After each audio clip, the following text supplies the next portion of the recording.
Hey, good morning, everyone. Hope you're all doing well. It is Thursday, April 2nd. Third quarter grades have been wrapped up, and we are now in the home stretch in the fourth quarter.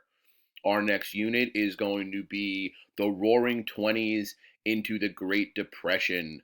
So, the way I group the next two units is I do the 1920s and the first couple of years of the Great Depression, which is going to be the worst few years. And then we put New Deal and World War II together. So we'll do 1920 to 1932, and then we'll do 1933 to 1945 and the dropping of the atomic bomb in Japan. Okay? So I asked you guys yesterday to read through the Sacco and Vanzetti slides and watch that video. I hope you all did that. I'll give, just a brief recap of Sacco and Vanzetti. They are obviously Italian immigrants. There were a lot of Italian immigrants coming into the country from the 1880s forward. They were not widely loved here in America. Many of those immigrants came from southern Italy, and I don't know if you guys know anything about Italy, but the more north you go in Italy, the more Germanic people look. They are lighter skinned, they are blonder haired, they are bluer eyed. And as you go further down south in Italy, you find more darker skin, darker hair, darker eyed people resembling more in the way of, let's say, Greek people than they would in the way of like Germanic or Scandinavian people. That still exists in Italy today. There is, even the cuisine is different. If you've ever been to an Italian restaurant, oftentimes it will designate itself as either Northern Italian or Southern Italian. Now, when you think of, your red sauce joints, your, spaghetti and meatballs and pizza and things like that, that is mostly Southern cuisine. When you get into ragu and trying to think what else, more like pinkish sauces, such as like a penne alla vodka, that would be more of a Northern cuisine.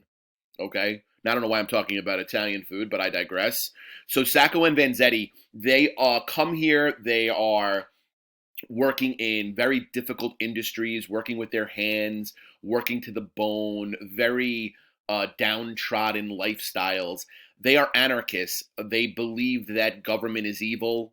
They believe that churches and private property should be abolished.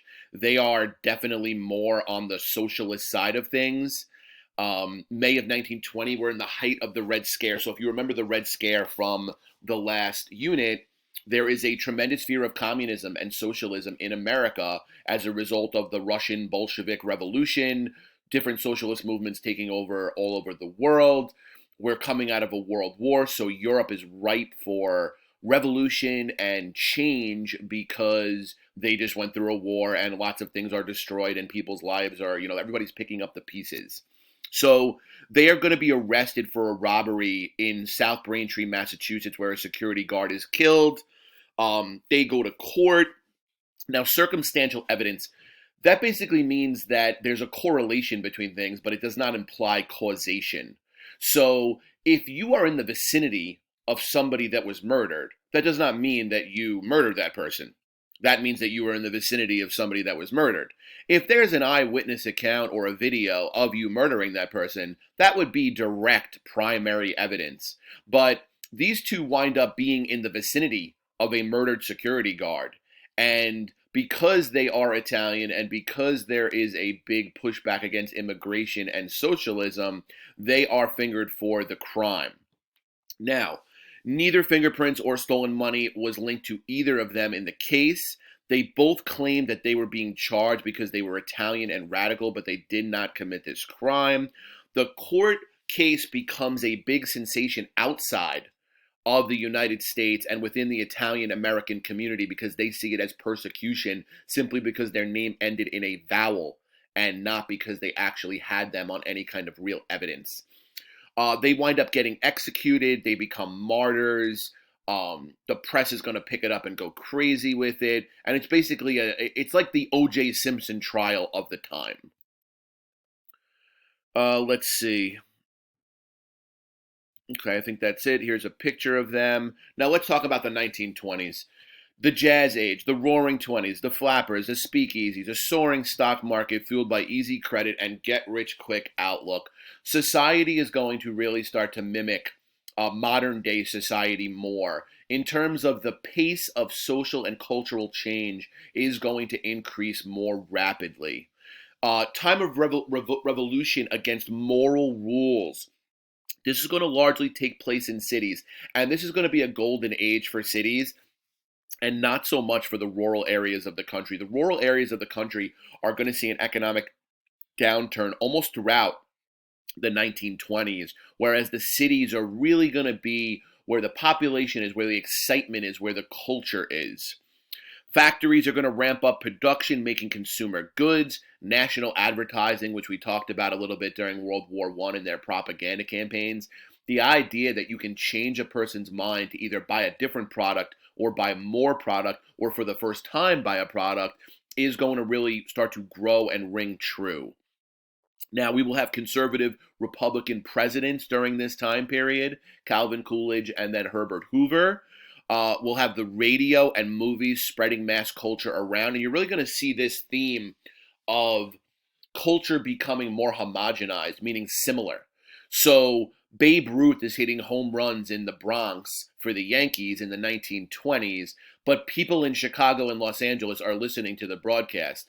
They're just as tuned in to what Babe Ruth is doing as the people in New York are. That is going to be a very big change socially and economically, culturally in this country. So there's more of a shared fashion.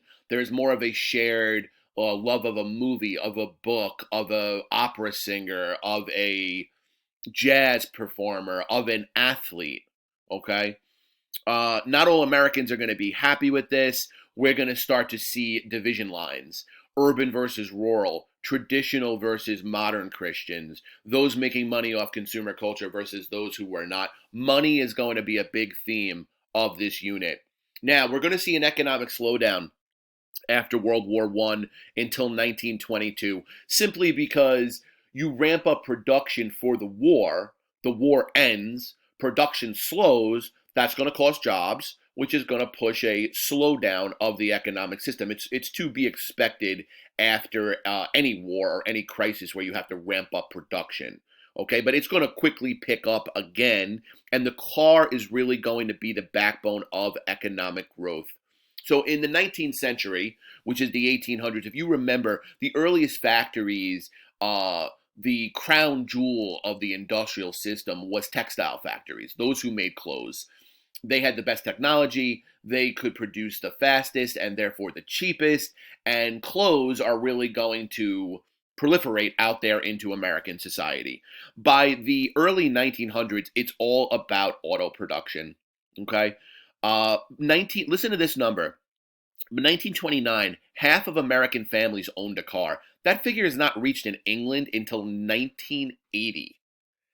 That really just sums up what's going on in the broader world at this point.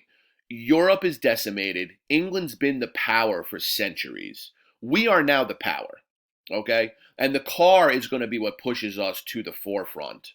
So 1980, they're not going to reach that same numbers in England, that half of American families, or excuse me, of families are going to own a car. Now remember, this doesn't just spur the automobile industry. Everything that goes into the car, everything that the car drives on, everything that the car needs, auto mechanics, all the materials for the car, oil to run the car, the roads that the cars go on, all of that is going to be a boon in America. The rise of the suburbs. Without the car and without roads, you don't have the suburbs. If you think about the difference between us here on Long Island and Manhattan, Manhattan, you can walk everywhere and take public transportation. You don't need a car. And you don't really even need a car in the denser areas of Queens and Brooklyn and the Bronx. But you come out to Nassau or Suffolk County, it is difficult to live out here without a car. The bus system is average, but you're going to wait long time to get a bus, and it's very indirect as to where you need to go. Long Island Railroad is pretty good, but the main point of the Long Island Railroad is to get you into the city. So the rise of the suburbs and the end of rural isolation. People can reach each other better with cars and with roads. So America is going to fill the void left by recovering Europe to be the main business power in the world. The US dollar takes over for the British pound. So if it isn't that stat on American cars, it's this one. No longer is the world's currency for business the British pound. The most stable dollar in the world for centuries was the British pound. Everybody would take it. Now, the US dollar is going to supplant that, which still remains the most powerful dollar today. And I'm sure many of you have been on vacation with your parents in countries that have their own currency. And guess what currency they're very, very willing to accept? The American dollar.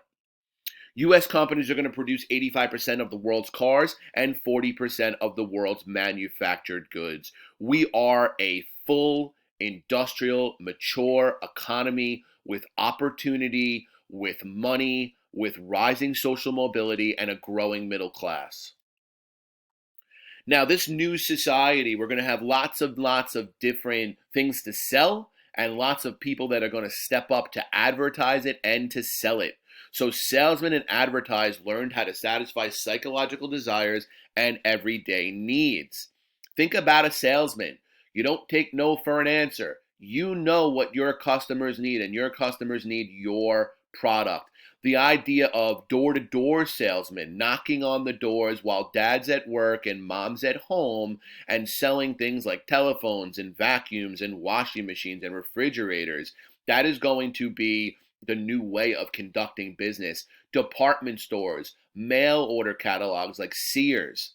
So again, we're like each other all across the country in culture. We're also going to start to be all buying the same products because we're all advertised the same products. Now, installment buying, that simply means that you don't need all of the money up front, that you can buy it over installments. Now, the two most common things that we buy on installments in America today are the two most expensive things that we buy, which would be, or I'll say three most expensive things that we buy, which are your house, your car, and your college education. Installments, you pay them off in months. You don't just pay all up front. Now think about it. How many people have $400,000 or $500,000 in their bank account to buy a home? How many people have 40, 30, 40, $50,000 to buy a new car in their bank account? Most of them don't.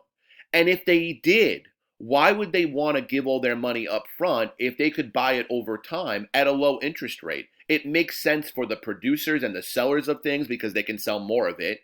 And it makes sense for the buyers of things because they don't have to extend themselves.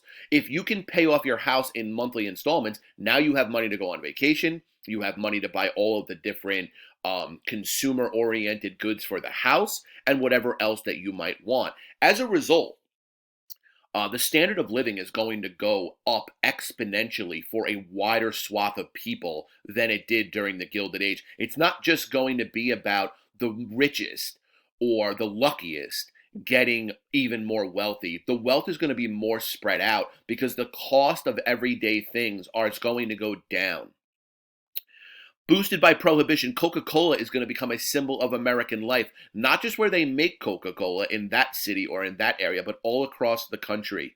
Americans are going to have more money and time for leisure activities, which means that the labor situation is getting better. Vacations, movies, sporting events, the beginnings of Hollywood in the United States as a center for movie production. So we are coast to coast, more homogenized culture, rising standard of living. People are able to afford more. They look around and they say, hey, my life is better.